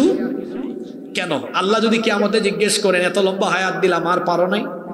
কোরআন মুখস্থ করার কৌশল আপনাদেরকে দিই। আপনারা তো আর ছাত্র না, আমরা এরকম প্রতিষ্ঠান। আপনারা দোয়া করবেন আমরা যেন করতে পারি, আল্লাহ আমাদেরকে তৌফিক দেন। তো এটা তো করলে এই সুযোগ জেন জির ছেলেরাও পাবে না, এটা আলফা জেনারেশন ভোগ করবে। সামনে যে জেনারেশন আসবে, আপনারা দোয়া করবেন ওই জেনারেশনকে আমরা যেন এভাবে গড়ে তুলতে পারি। আপনারা কি করবেন? আপনাদের জন্য একটা সিলেবাস আমার আছে। সিলেবাসটা হলো এই, যার মেধা যেমন আমি স্কুলে পড়তাম, আমার বাবা আমাকে, আমার 14 গোষ্ঠীতে কোনো আলেম নাই, আমার বাবা আমাকে স্কুল থেকে ধরে মাদ্রাসায় দিয়েছেন। আমি স্কুল পড়ুয়া, মাদ্রাসা পড়ুয়া, আমি আলহামদুলিল্লাহ স্কুলেও পড়েছি, মাদ্রাসা থেকে সর্বোচ্চ ডিগ্রি নিয়েছি, বিশ্ববিদ্যালয় থেকেও সর্বোচ্চ ডিগ্রি নিয়েছি, সব জায়গায় পড়াশোনার সুযোগ আমার হয়েছে। তো আমি হাফেজ হতে পারিনি, কিন্তু আলহামদুলিল্লাহ এখন আমি কোরআনে কারীম পড়তে পড়তে পড়তে পড়তে নিজেই হাফেজ হওয়ার পথে আছি, আলহামদুলিল্লাহ। কিভাবে পারবেন? এটা অনেক সহজ। এক আয়াত শিখেন না, আরে এক আয়াত করে শিখলেও তো 6000 যদি ৬২৬৬ ইখতলাফ আছে, তো ৬২৩৬, ৬৬৬৬, ৬০০০-এর উপরে ইখতলাফ আছে, আমি ইখতলাফ বাদ দিয়ে যদি ধরি ৬০০০-এর উপরে, তো ৬ বা ৬৫০০ দিন, কয়েক বছর তো লাগে। দেখেন কোরআন শিখা কত সহজ। একটা আয়াত ধরেন, সূরা নাবা ৩০ পারার প্রথম সূরা, আজকে এক আয়াত পড়েন, আম্মা ইয়াতাসাআলুন, 2 শব্দের এক আয়াত মুখস্থ করেন, সারাদিন এটা পড়েন, এক হরফ পড়লেই তো 10 নেকি, সুবহানাল্লাহ। আগামীকাল আর এক আয়াত পড়েন, আনিন নাবাইল আযীম, 3 নাম্বার দিন আর এক আয়াত পড়েন, আল্লাযী হুম ফীহি মুখতালিফুন, 4 নাম্বার দিন আর এক আয়াত, কাল্লা সায়ালামুন, 5 নাম্বার দিন, সুম্মা কাল্লা সায়ালামুন। কয় আয়াত হইল? আমার এখন 1 রাকাতের পুঁজি হয়ে গেছে, আলহামদুলিল্লাহ। কোরআন মুখস্থ করে কোরআন ধরে রাখার কৌশল কি? যা মুখস্থ করবেন তার নামাজে অ্যাপ্লাই করবেন। 5 নাম্বার দিনে আপনি শুরু করেন, আম্মা ইয়াতাসাআলুনা আনিন নাবাইল আযীমিল্লাযী হুম ফীহি মুখতালিফুন কাল্লা সায়ালামুনা সুম্মা কাল্লা সায়ালামুন। আল্লাহু আকবার। 1 রাকাত হয়ে গেছে না? হয়ে গেছে কিনা? এই রকম কোরআন একদিন এক আয়াত করে পড়লো, আপনাদের পুঁজির ভান্ডার 10 সূরায় সীমাবদ্ধ থাকতো না। এখানে পাওয়া যাইতো হুজুর 5 পারা শেষ, ওদিকে বলতো হুজুর 6 পারা, ওইদিকে বলতো 10 পারা, ওইদিকে বলতো হুজুর 17 পারা। 2019 সালে আমি সৌদি আরবের এই জিদ্দা থেকে মক্কায় যাচ্ছি, এক ইয়ামেনি ড্রাইভার, ও তিলাওয়াত করছে 15 পারা থেকে। আমি বললাম, হাল আনতা হাফিজুল কোরআন, এত সুন্দর তেলাওয়াত, আপনি ড্রাইভার মানুষ, আপনি কি হাফেজে কোরআন নাকি? কয় না হুজুর, হাফেজে কোরআন না, তবে অর্ধেকের বেশি মুখস্থ করে ফেলেছে। তো ও পারলে ড্রাইভার মানুষ, আমরা কি পারবো না? আমার বাংলাদেশিদের মেধা বেশি, এটা চাপাবাজি নয় তো। দেখেন না প্রতি বছর আন্তর্জাতিক হিফজুল কোরআন প্রতিযোগিতায় সব দেশের প্রতিযোগীরা পিছনে, বাংলাদেশিরা সামনে, সুবহানাল্লাহ। বিশ্বাস করেন আপনারা অনেক, আর উত্তরবঙ্গের মানুষ বেশি মেধাবী, কারণ এখানে ভেজাল কিছুই নেই। যে শাকসবজি আর যে পরিমাণ, আপনাদের এলাকার সবকিছু মজা জানেন, আপনাদের গরুর গোশতও মজা হবে না কেন? মজা বলেন, আপনারা এটা ধান খাওয়াইয়া, ধান খেতে জবাইদা ওইখানেই মনে রান্না করে। শাকসবজিগুলো তরতাজা, এজন্য চেহারা, এই দেখেন আমার ডানে বামে যারা বসছেন, চেহারা তেলতেলা, আপনাদের সুন্দর চেহারা, এই যে খাট ভালো। আমার চাচাদের বয়স, আমি উত্তরবঙ্গে ওই দিন কোথায় জানি না, দাঁড়ান আমি বলতেছি, পঞ্চগড়ের পাশে কি ঠাকুরগাঁওয়ে 100 বছরের উপরে এক চাচা আমার কাছে এসে বলতেছেন, আমি একটা কবিতা লিখছি, পড়েন তো। আমি কবিতার ওই খাতা ওইটা হাতে নিয়ে বললাম, চাচা বয়স কত? কই বিশ্বাস করবেন না, 100-র উপরে আছে। আল্লাহ, ফিজিক্যাল ফিটনেস। আর এখন দেখেন না, এই জেনজির ছেলেরা 18-19 বছরের বয়স, তার গালের 2 পাশের এই যে মাংস, এগুলো হাড্ডির চিপার ভিতরে ঢুকে গেছে। এমনে ফার্মের মুরগির মতো জিমাই হাঁটে। কেন জানেন? ও রাত 3টা-4টা পর্যন্ত মোবাইলে তাহাজ্জুদ পড়ে। ওর ঘুম ঠিক নাই, ওর যৌবন নষ্ট হয় বিভিন্ন আবুল তাবুল জায়গায়। আর যার ঘুম ঠিক নাই, ওর কিচ্ছু ঠিক নাই। আমার তো মনে হয় কুস্তিতে লাগাই দিলে 80 বছরের চাচার সাথে 20 বছরের ছেলেটা পারবে না। কেন পারবে না জানেন? এর সবকিছু ফিউজ হয়ে গেছে, চাচার কিছুই ফিউজ হয় না এখনো। কথা বুঝেন নাই আপনারা? অত ফিউজ মাল কিছুই নাই তার। যুবক ভাইদেরকে বলছি, মোবাইলের ব্যবহার করেন, অপব্যবহার করা যাবে। আজকে যুবকদের চরিত্র নষ্ট করার আকর্ষণীয় উপাদানের নাম হলো এই মোবাইল ফোন। হারাম রিলেশন করে গার্লফ্রেন্ড বানিয়ে ফেলেছে এই বয়সে। চিন্তা করেছেন? বিবাহ বহির্ভূত সকল ধরনের সম্পর্ক হারাম করে দিয়েছেন কে? আল্লাহ। যে ছেলে মেয়েদের পিছনে ঘুরঘুর করে, ও একটা ইতর। মেয়েদের পিছনে তুমি কেন ঘুরঘুর করবা? নিজেকে এমন যোগ্যতায় নিয়ে যাও যেন সুন্দরী সুন্দরী মেয়ের বাপ তোমার পিছে ঘুরে, তার মেয়ে বিয়ে দেওয়ার জন্য। চরিত্র সুন্দর বানাও, ক্যারিয়ার সুন্দর বানাও। আল্লাহ বুঝার তৌফিক দেন। তাহলে কোরআন শিখার কৌশল বলে দিয়ে গেলাম, পারবেন তো ইনশাল্লাহ? এটা আমাদের প্রতি কোরআনের কয় নম্বর হক? 5। এটা আমরা 9টা বলবো না, 6 নম্বরে চলে আসছি। 6 তো 6 বলার আগে একটা রিভিশন মেরে দিই। 1 নম্বর হক হলো কোরআনের উপরে পূর্ণাঙ্গ কি আনা। 2 নাম্বার বিশুদ্ধ কোরআন শিখা, 3 নাম্বার অধীনস্থদেরকে কোরআন শেখানো, 4 নাম্বার বেশি বেশি কোরআন পড়া এবং শোনা, 5 যথাসাধ্য কোরআন মুখস্থ করা, 6 সবচেয়ে গুরুত্বপূর্ণ এটা, 6 হলো কোরআন অনুযায়ী আমল করা। কোরআন অনুযায়ী কি করা? আমাদের দেশে বহু মুসলমান আছে কোরআনের সাথে তাদের জীবনের কোনো মিল নাই। কোরআনে আছে সুদ খায়ও না, সে সুদ খায়। কোরআনে আছে ঘুষ খায়ও না, সে ঘুষ খায়। কোরআনে আছে হারাম উপার্জন করো না, সে হারাম খায়। তাহলে কোরআনে আছে একটা আর তার জীবনে করে আর একটা। এমনটা হওয়ার কারণ হলো এই ব্যক্তি কোরআন পড়লেও কোরআন বুঝে কোরআন অনুযায়ী আমল করে না।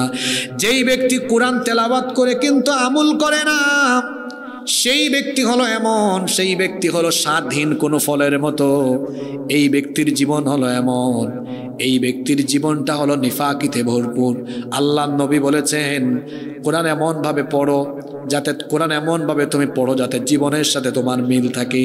আল্লাহ তো কোরআনেও বলেছেন লিমা তাকুলুনা মা লা তাফআলুন, যেটা বলো সেটা কেন করো না, যেটা বলবেন সেটা করবেন। কোরআন আপনি পড়বেন, সেই অনুযায়ী আপনি আমল করবেন। যে ব্যক্তি কোরআন অনুযায়ী আমল করে, আল্লাহ নবী বলেছেন মান ক্বালা বিহি সাদাকা, যে কোরআন থেকে বলে সে সত্য বলে। ওয়া মান হাকামা বিহি আদালা, যে কোরআন দিয়ে বিচার করে সে ন্যায় বিচার করে। ওয়া মান হাকা, এরপরে আল্লাহ নবী বলেছেন ওয়া মান আমিলা বিহি উজরা, যে কোরআন অনুযায়ী আমল করে তাকে পুরস্কার যিনি দান করেন তিনি কে? সাহাবীরা একবার আমাদের মা আয়েশা রাদিয়াল্লাহু আনহার কাছে গেলেন, গিয়ে বললেন আমাদেরকে ওয়াজ করেন, নসিহত করেন, নবীজির চরিত্র কেমন কেমন ছিল আমাদের একটু ওয়াজ করেন। তিনি বললেন ওয়াজ করার দরকার নাই, বাড়ি চলে যাও, তোমাদের বাড়ি থেকে কোরআন নাই। কানা খুলুকুল কোরআন, বাড়ি গিয়ে কোরআন পড়ো, কারণ এই কোরআন যেমন আমার নবীর চরিত্র হলো তেমন। কোরআন ছিল যেমন, রসুল ছিলেন তেমন। তাহলে কোরআন অনুযায়ী আমল করতে হলে কোরআন কি করতে হবে? পড়তে হবে। এবং কোরআন অনুযায়ী আমল করতে হলে তো কোরআন একবার শেষ করতে হবে, তাই না?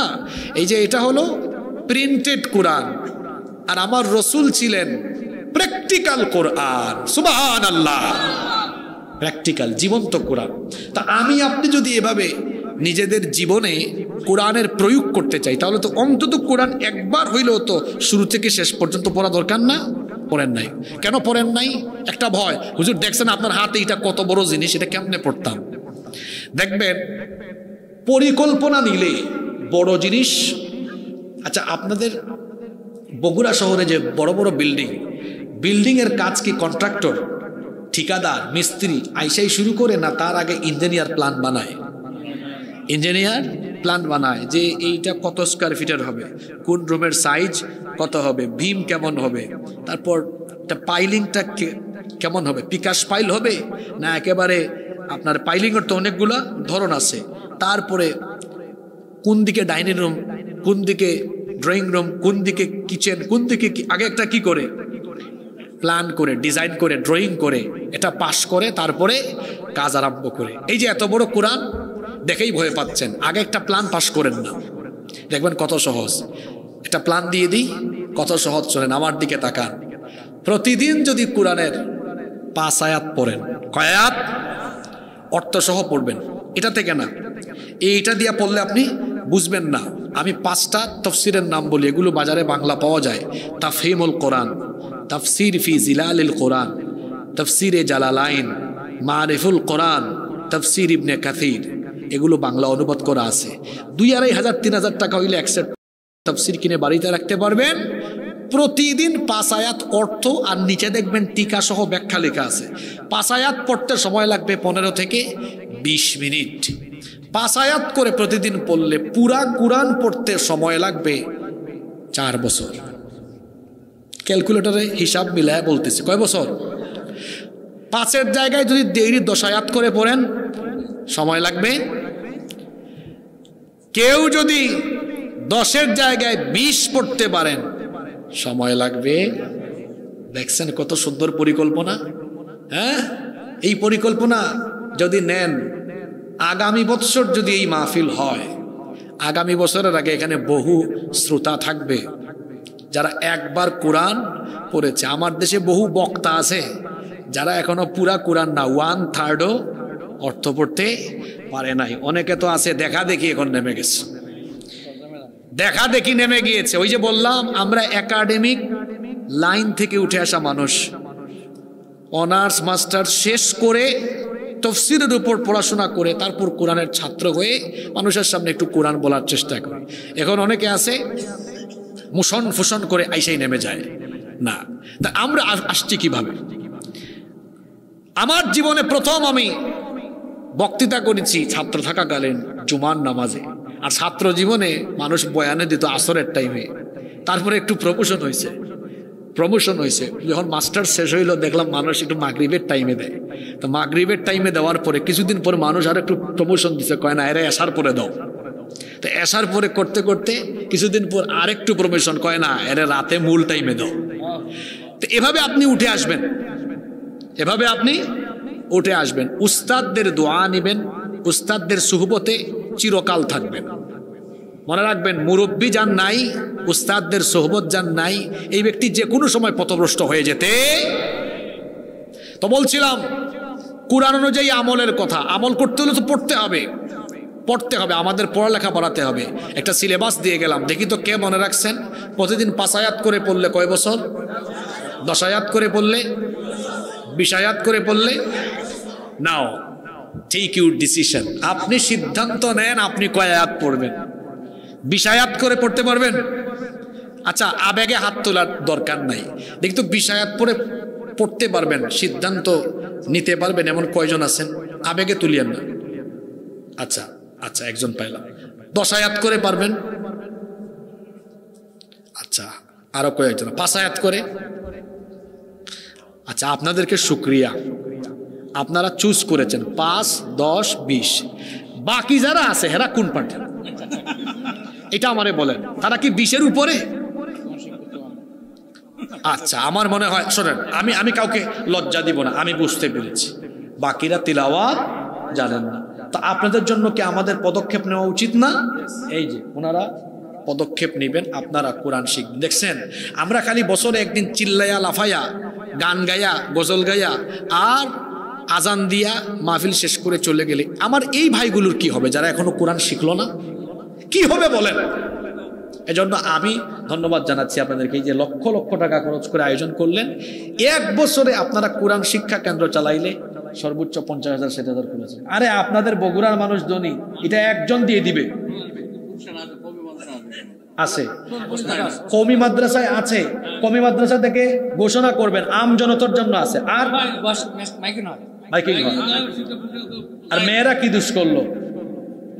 মহিলা মাদ্রাসা নাই, নতুন হচ্ছে। মেয়েদের শিক্ষা দরকার আরো বেশি।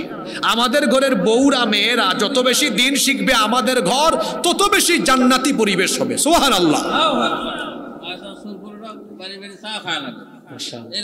তবে আজকে থেকে আমার মনে হয় এখানে অনেক সিদ্ধান্ত নিয়ে নেওয়া মানুষ তৈরি হয়েছে। আপনারা কোরআন শিখবেন? কারা কারা শিখবেন দেখি তো?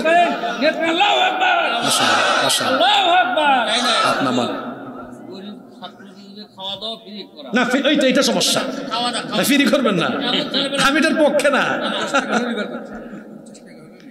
আমার সাথে অনেকে দ্বিমত হবে, আমি ফ্রির পক্ষে না। বাঙালি ফ্রি পাইলে ওইটার শুধু এতিমদেরকে ফ্রি দেওয়া যায়। আমার কাজিন আলহামদুলিল্লাহ তিনি সম্পদশালী মানুষ, নিজের টাকায় নিজের জায়গায় তিনি বহুতল ভবন মাদ্রাসা করে পয়সা দিয়ে, মানে টাকা দিয়ে গরিব মানুষের ছেলে মেয়েদেরকে টাকা দিছে না, তোমরা আসলে দৈনিক 50 টাকা 100 টাকা দিবে। মানে এই লোকের টাকা রাখার জায়গা নাই, তো আলেম ওলামারা পরামর্শ দিয়েছেন সে আনে। এবছর তার মাদ্রাসার পুরস্কার বিতরণীতে আমাকে নিয়ে গেছেন কিছুদিন আগে। নেওয়ার পরে দুঃখ বলতেছেন, ভাই 4টা বছর কোটি টাকা ইনভেস্ট করলাম মানুষের পিছনে, আসে না। তার ড্রেস, তার থাকা খাওয়া সব দেওয়ার পরে আরো পয়সা দেয়, তার মা বাপকে টাকা দেয় 200 টাকা 300 টাকা। ওই লোককে আল্লাহ সম্পদ দিয়েছেন অনেক, সে বলে ভাই করবোটা কি? আমি বললাম ভাই আমার কথা শুনলে তো আপনি রাগ করবেন। কয় না রাগ করবো না, বলো তুমি আমার ছোট ভাই, রক্ত সম্পর্কে মানুষ। আমি বললাম শুধু এতিমদেরকে ফ্রি দেন, বাদ বাকি সব ফ্রি বন্ধ করে দেন। তিনি বললেন মানুষ সমালোচনা করবে, কোটিপতি মানুষ 200 টাকা 100 টাকা ফি চায়। আমি বললাম আরে বাদ দেন, 200 টাকা 100 টাকা ফি দিবে ওইটা হুজুরদেরকে তো আপনি বেতন দেন, এই বেতনের বাইরে এ টাকা উনাদেরকে বোনাস দিবেন, ওনারা আরো বেশি মনোযোগ দিয়ে পড়াবে। এরপরে যদি বলেন না হুজুররাও বোনাস দেবেন আমার বেতনে এনাফ, তাহলে এই টাকাটা রাখেন, বছর শেষে ছাত্রদেরকে আবার এই টাকা দিয়ে কিনে পুরস্কার দেবেন, তাও আপনি ফ্রি দিবেন না।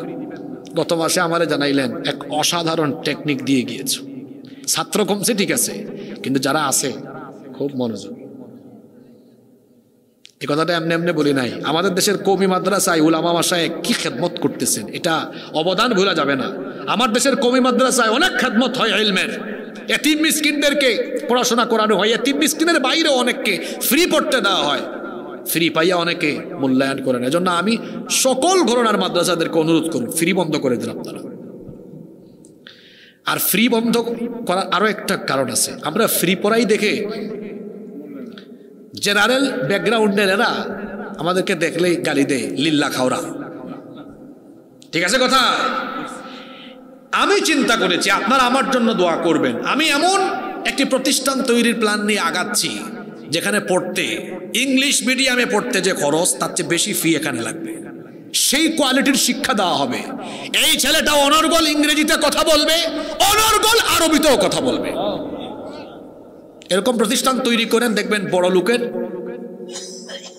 সন্তানরা আসবে, তাহলে বলতে পারেন হুজুর গরিব মানুষ কি দোষ করলো।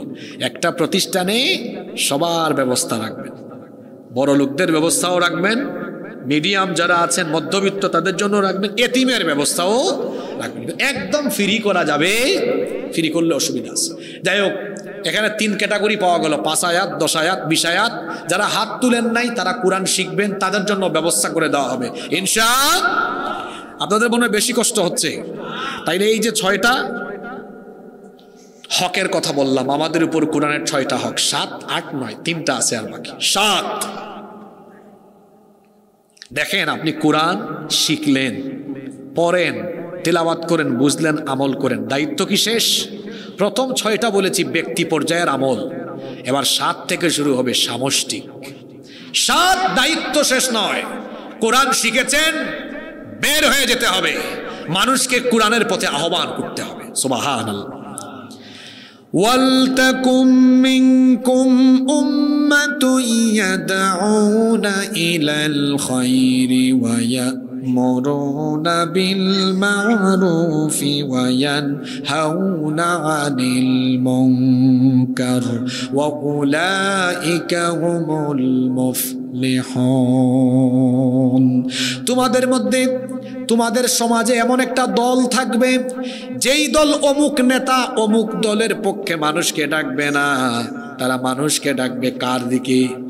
আল্লাহর দিকে ডাকবে, আর বলবে কোরআন অনুযায়ী সৎ কাজের আদেশ, অসৎ কাজের নিষেধ, এগুলো বাস্তবায়নের জন্য একটি কোরআনিক দল গঠন করে আল্লাহর জমিনে কোরআনের আইন প্রতিষ্ঠার জন্য কাজ করবে যারা, আল্লাহওয়ালা কোরআনওয়ালা মানুষ হলো তারা। এজন্য দেখেন না, কওমি মাদ্রাসা হোক আলিয়া মাদ্রাসা হোক, সব পড়ার পরে তারা দল বানায়। আমরা এই দল, তাবলিগ আছে, হেফাজত আছে, কেউ আছে মানুষকে ইসলাহ করে, তাবলিগ ইসলাহ করছে, তাজকিয়ার কাজ করছে, জামাত, হেফাজত, চরমুনাই বিভিন্ন দল আছে, তারা রাজনৈতিকভাবে ইসলাহের কাজ করে আল্লাহর আইন প্রতিষ্ঠার কাজ করছে। তাহলে বোঝা গেল কোরআন শিখলেই দায়িত্ব শেষ না, এবার এই কোরআন সমাজে রাষ্ট্রে প্রতিষ্ঠার জন্য কাজ করা আপনার জন্য ফরজ। আপনি কি করছেন? আমার ভাই, তোমার ভাই, অমুক ভাই, তমুক ভাই। আর যারা কোরআনওয়ালা তারা বলে নারায়ে তাকবীর।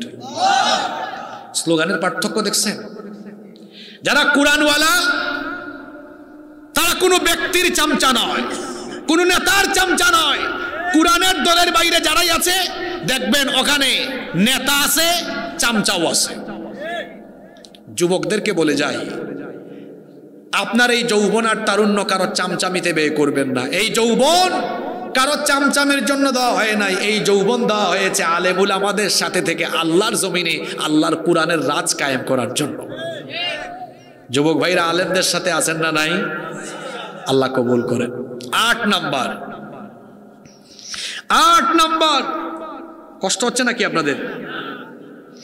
8 নাম্বার হলো কোরআন অনুযায়ী সমাজ রাষ্ট্র পরিচালনা করা।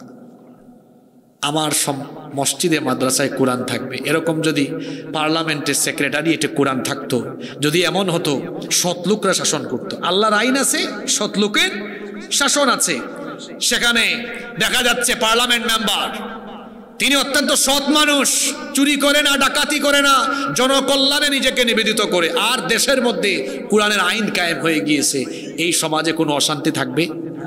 তাইলে কোরআনকে এই পর্যায়ে নিয়ে যাওয়া এটা কি আমাদের দায়িত্ব নয়? এটা কি আমাদের দায়িত্ব নয়? এটা আমাদের দায়িত্ব।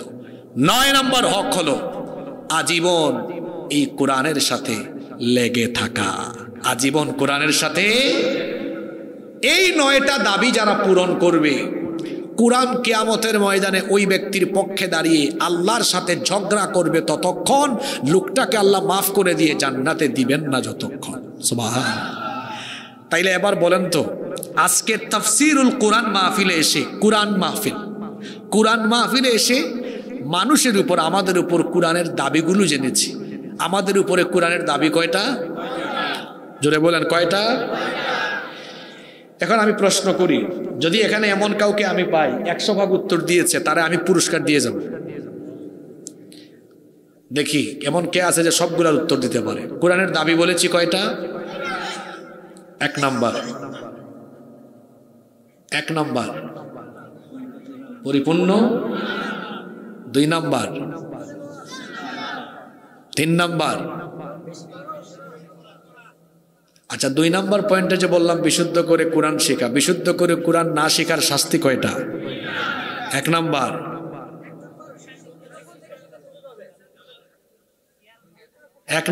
নামাজ হবে না, নামাজ বাতিল। 2 নাম্বার রসুলের সুপারিশ। 3 নাম্বার আল্লাহর শাস্তি বরাদ্দ কয়টা? আরো 3টা।